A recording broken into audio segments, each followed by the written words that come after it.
আমরা আসলে আজকে বিএড নিয়ে আলোচনা করবো যে কারা কারা বিএডে ভর্তি হবে এবং কারা কারা হবে না। এখন শুধু দুইটা সাবজেক্টে কিন্তু বিএডে ভর্তি না হলেও হবে, তারা কিন্তু বিএড ছাড়া সরাসরি প্রথম যে ইন্ডেক্স বসে প্রথম মাস থেকে কিন্তু তারা 10ম গ্রেড হয়।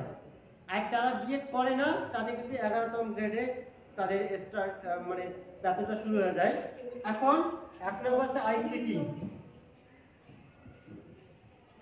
আইসিটি যারা আইসিটি টিচার, এই আইসিটি টিচারে কিন্তু বিএড না করলেও হয়।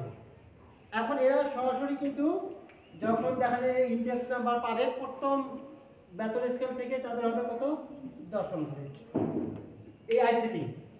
আর 2 নম্বর হচ্ছে কৃষি শিক্ষা, এটাও কিন্তু বিএড ছাড়া এরা কত হবে 10ম গ্রেড হবে। আমার কমেন্টের মাধ্যমে কিন্তু এই প্রশ্ন করছে যে আসলে কোন কোন সাবজেক্টে বিএড করা যাবে না, এই জন্য আমি আজকে এই ভিডিওটা শুধু কারা কারা বিএড করবে এবং কারা কারা বিএড করবে শুধু তাদের নিয়ে আলোচনা করব। তো এই আইসিটি এরা কিন্তু বিএড না করলে হবে সরাসরি 10ম গ্রেড, কৃষি 10ম গ্রেড। এখন এই গ্রেডটা দেখো, এই জায়গাতে কেউ যদি ঢোকা মাত্রই 10ম গ্রেড হয় তার কিন্তু বেতনটা কিন্তু 16,000 স্কেলে চলে যাবে। আর যারা বিএড ছাড়া কিন্তু ইন্ডেক্স নাম্বার যারা বসবে তার কিন্তু 11 কোড, এই গ্রেড যদি 11 হয় এখানে কিন্তু কত 12,500। এখন একসাথে কিন্তু নিয়োগ হবে একসাথে হওয়ার পর এরা পাবে 16,000, আর এরা পাবে 12,000। এখন এরা যখন বিএড স্কেল দেখা যাচ্ছে 2 বছর পর কিন্তু এদের যদি কেউ ভর্তি হয়, এবছর যদি ভর্তি না হয় সামনের বছরও হয়, তখন দেখবে যে এদের সাথে কিন্তু আর পাবে না। এদের ইনক্রিমেন্ট 16,000-এর উপর 5% ইনক্রিমেন্ট হবে, আর এটার উপর ইনক্রিমেন্ট হবে। আর এই বিএড স্কেল করলে আবার ইনক্রিমেন্ট মাইনাস হয়। তার মানে যদি বিএড স্কেল সহ যদি আমাদের বেতন স্কেলটা শুরু হয় তাহলে কিন্তু এই দ্রুত বেতনটা বৃদ্ধি পায়। এখন এজন্য আমাদের বিএড করা খুবই জরুরি। এখন 18তম নিবন্ধন যে প্রার্থীগুলো আছে অনেকে বলছে যে যেহেতু আমি এখন নিয়োগ পাইনি এখন বিএডে ভর্তি হই না, আগে নিয়োগটা পাই পরে পাওয়া যাবে, তারা কিন্তু ভুল করবে। কেন? এখন যদি কাল নিয়োগ পেতে ডিসেম্বর হয় তাহলে দেখা যাবে 26 সাল। এখন 26 সালে যখন প্রতিষ্ঠান যাবে তখন কিন্তু এই 26 সালে প্রতিষ্ঠান তার বিএড ছুটি নাও দিতে পারে। এখন একটা প্রতিষ্ঠানে যখন জয়েন করা হবে তখন কিন্তু ওই প্রতিষ্ঠানের প্রধান বা শিক্ষকরা কমিটিরা কিন্তু হুট করে বিএড নাও দিলে কিছু করার নাই। কেন? নিয়ম হচ্ছে একটা প্রতিষ্ঠানে মিনিমাম 2.5 বছর তার চাকরি করতে হবে, তারপরে চাইলে প্রতিষ্ঠান প্রধান অথবা কমিটির বা তার বিএড স্কেলের জন্য তা পাঠাতে পারে। তখন কিন্তু হুটহাট করে কিন্তু বিএডে ভর্তি হওয়া যাবে না। অনেক প্রতিষ্ঠান কিন্তু দেয়, আবার অনেক প্রতিষ্ঠান কিন্তু যে প্রধানগুলো একটু অন্যরকম বা একটু টেরা বলা যায়, তা কিন্তু সহজে কিন্তু দেবে না। দেখা যাচ্ছে একজন হচ্ছে আলাদা বলবে যে কেন এখনই দেবো। এজন্যই এই 26 সালে যারা 18তম নিবন্ধন আছে তারা 26 সালে হিসাব বাদ দিয়ে এখনই ভর্তি হন, যতই সমস্যা থাক এখন ভর্তিতে অনেক সুবিধা আছে। আর অনেকে হয়তো ভাবতেছে যে এখন তো চূড়ান্ত রেজাল্ট হয়নি, আমি নাও টিকতে পারি, ওইটা ধান্দা বাদ দিতে হবে। কেন? এবার আমাদের কিন্তু পোস্ট প্রায় 1 লাখ প্লাস অলরেডি কিন্তু প্রকাশ হয়েছে, আরও বেশি হতে পারে। তো বেশি হলে এবার যারাই ভাইবা পরীক্ষা অংশগ্রহণ করবে তো আশা করা যাচ্ছে তাদের সবাই উত্তীর্ণ হবে। এজন্যই দ্রুত এই বিএডটা ভর্তি হতে হবে। আর ওই 26 সালে আশা থাকা যাবে না, প্রতিষ্ঠান নাও দিতে পারে। আর আমি তোমাদের এর আগে একটা ভিডিওতে বলছি যে সরকারি 14টা যে কোনো একটাতে ভর্তি হতে পারেন। তো যে কোনো একটা ভর্তি হলে সপ্তাহে কিন্তু ক্লাস করতে হবে, প্রতিদিন ক্লাস করতে হবে।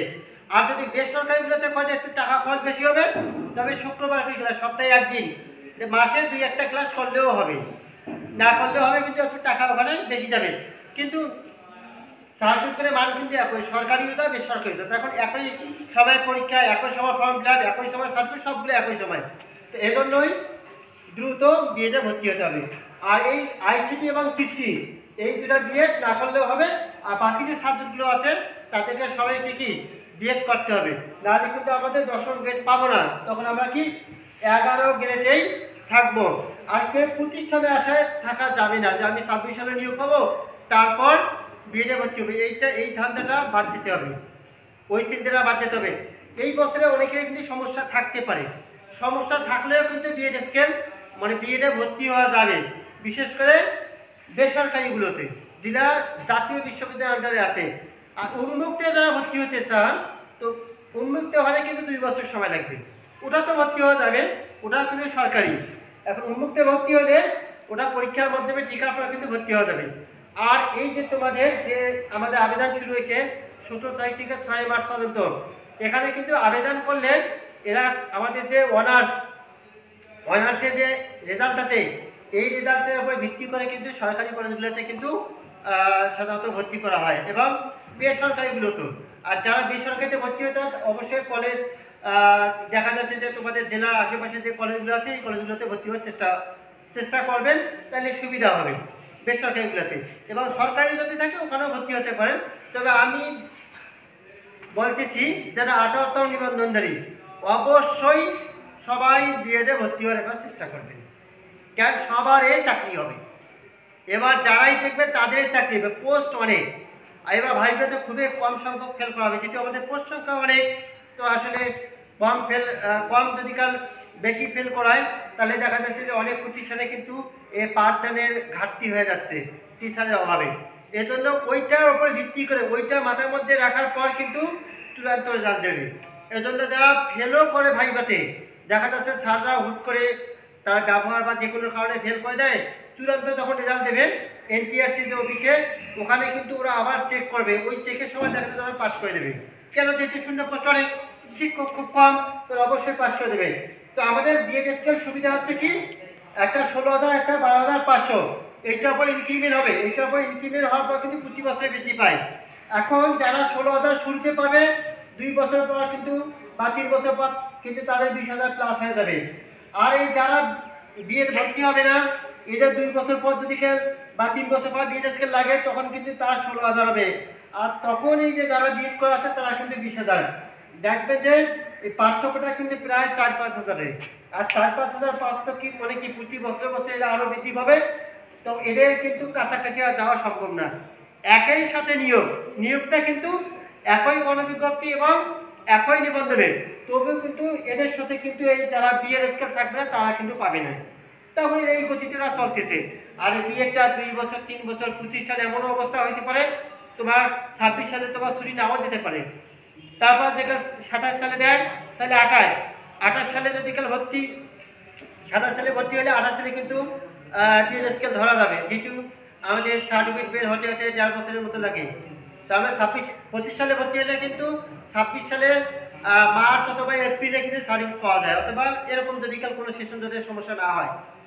আর দেখা যাচ্ছে যে এরা 4 বছর অলরেডি 20,000 প্লাস হয়ে যাবে, তারপর যারা বিএড করবে তারা কিন্তু 16,000 ধরবে। এজন্যই যতই সমস্যা থাক, যতই ভ্যান্ডার দাও, যারা 18তম নিবন্ধন আছে তারা সবাই এই বিএডে ভর্তি হবে, সবারই রেজাল্ট হবে ইনশাআল্লাহ। প্রতি জনের রেজাল্ট আসবে এবং ফেলের সংখ্যা খুবই কম হবে, মানে নাই বলতে চলে। শুধু যারা ভাইবা পরীক্ষা দেবে শুধু তারাই ফেল, তাছাড়া কেউ ফেল করবে না আশা করা যাচ্ছে।